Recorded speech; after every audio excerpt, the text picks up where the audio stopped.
Well, getting those kids ready to go back to school, that's what a lot of people are probably thinking about right now. You have to shop, pack those lunches. So it's the perfect time to talk about the 3 R's. But no, we're not talking reading, writing, arithmetic. We're talking about reduce, reuse, recycle. We have the founder of Good Girl Gone Green, Stephanie Moram, joining us. Good morning, Stephanie.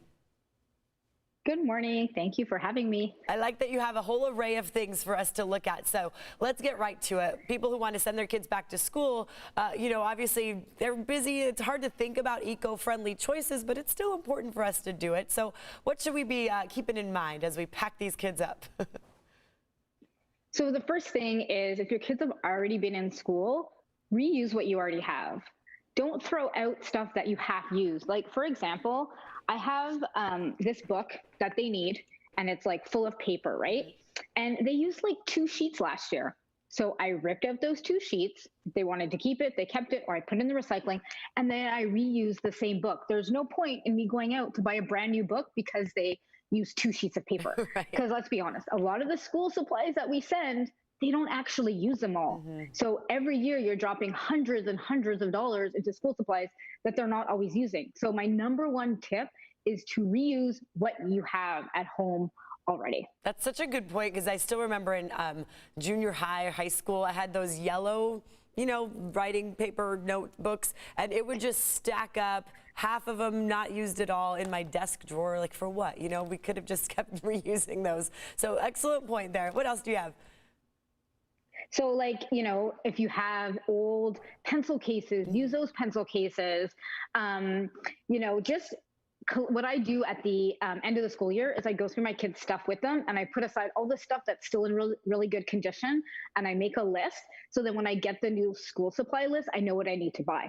So when I'm looking at getting stuff that I might not have, like if I didn't have enough books or they need paper, I'm going to look at buying secondhand. Some of you might be thinking, why would I want to buy stuff secondhand?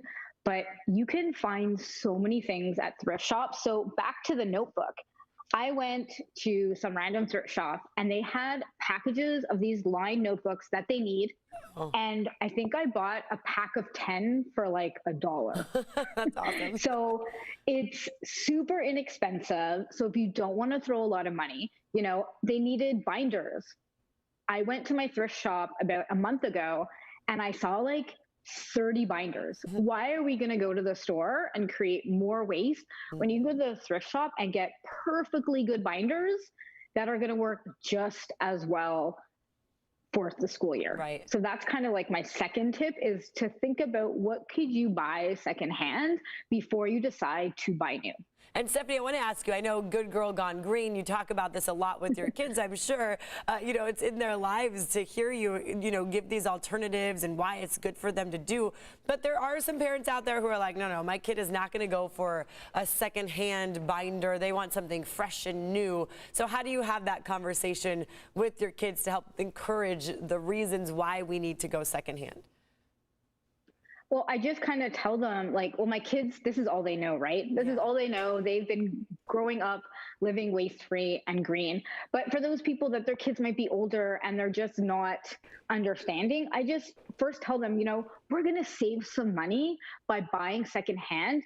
And then maybe we can take that money and we can do something fun together. Okay. Like if you don't normally go to the movies, maybe you could tell them, if we buy a lot of our stuff secondhand, we can put $20 aside or $30 aside, and we can go to the movies as a family. So maybe there's like a little incentive that you could do to help them understand, like, we save money when we do this, and then we can do other fun things at the same time by buying these products. I like that a lot, because then you have an experience as opposed to a thing that's been manufactured that we don't need to continue to keep doing.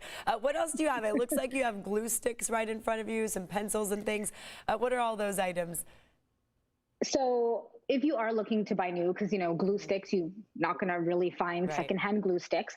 But I wanted to share with you one of my favorite finds that I found many years ago. The company doesn't exist anymore, but I Googled and found another company. It's a dry erase marker. And so many people use dry erase markers, right? And then all we do is we chuck it in the trash, or they can't be really recycled unless you go to TerraCycle and all that. I found a company that you get the ink, and when it's empty, you open it up and you just plop the ink inside and it refills it. So you're continuously reusing it versus having to buy a new dry erase marker all the time. The company I found is called Ozpen, AUSPEN, I believe.com. Okay. No affiliation, just a really cool find. And this is what I send my kids to school with. And then when it's almost empty, they come home and they're like, Mom, I need you to fill this up. I'm like, sure, no problem. That's great. And then My I daughter's refill it and then I give it to them. I feel like we've already thrown away like 30 of those pens because she like mushes them and dries them out, doesn't realize you have to put the cap back on.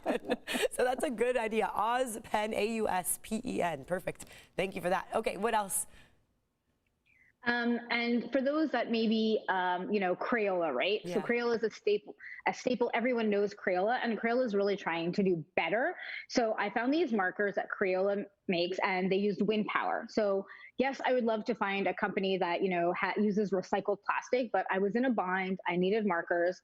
And I used Crayola. So Crayola 1, they used wind power. It'll say it on their packaging that they use wind power. Everything's packaged in paper, so that's really good. It can be recycled. And third, Crayola takes back their products. So their pencils, their markers, their crayons, you can send them back to Crayola and they will recycle them in the appropriate way, because you can't throw a marker or a crayon or a pencil in the recycling. Right. So Stephanie, we are all out of time. I apologize to cut you off, but Good Girl Gone Green for more information, more ideas. Thank you so much for being on.